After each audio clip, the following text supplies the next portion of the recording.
First of all, let's get rid of one of the myths that steel sharpens steel. A lot of people think if you take all your files, put them in a drawer, and as you open the drawer, in and out, the files will rub together and sharpen themselves. Well, it doesn't work that way, guys.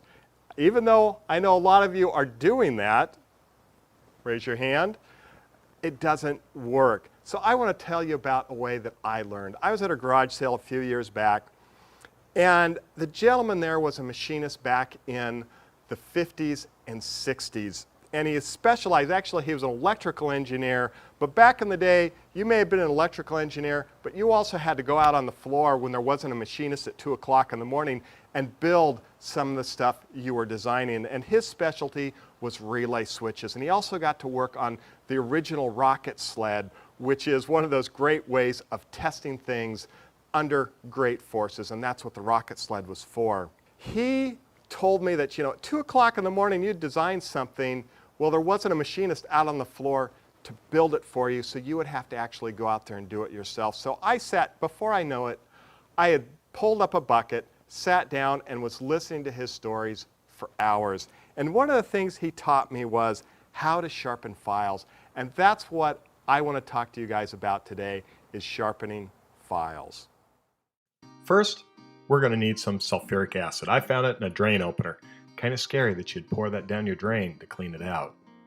Next, a couple of containers long enough to hold the files, baking soda to neutralize the acid, some safety equipment like a face shield and rubber gloves. 2x4, I'll explain that a little bit later. File card or a wire brush, copper tube modified with a wood handle, and of course 2 files to sharpen. Before we sharpen this file, let's see how dull it actually is. Yeah, it doesn't seem to be working very well. So remember that 2x4? Well, if you look closely, there's a little raised edge on it. And that's going to be used to help hold the file in place when I'm cleaning it.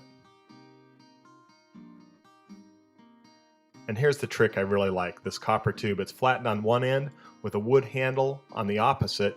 And this is used to clean the file. The copper will not dull the file, which I know is already dull, but it won't make it any worse. Time to mix up some chemistry. Putting on my rubber gloves, you can see I have a long sleeve shirt on and the full face shield. We're going to make a saturated solution with the baking soda, and what that means is it's going to be a little bit milky when it's all mixed up, so don't be shy with this stuff.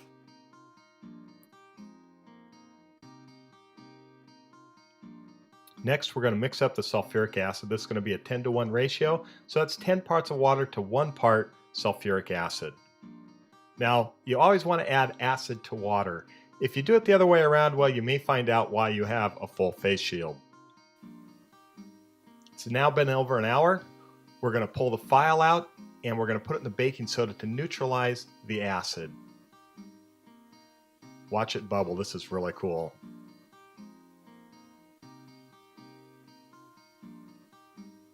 Shall we see how well the file works now?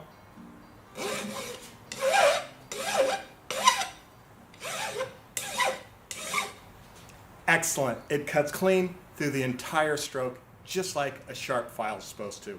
If you guys like this video, give me some thumbs up. Also, leave your comments. But if you really, really like it, go to my YouTube channel and click on the support button.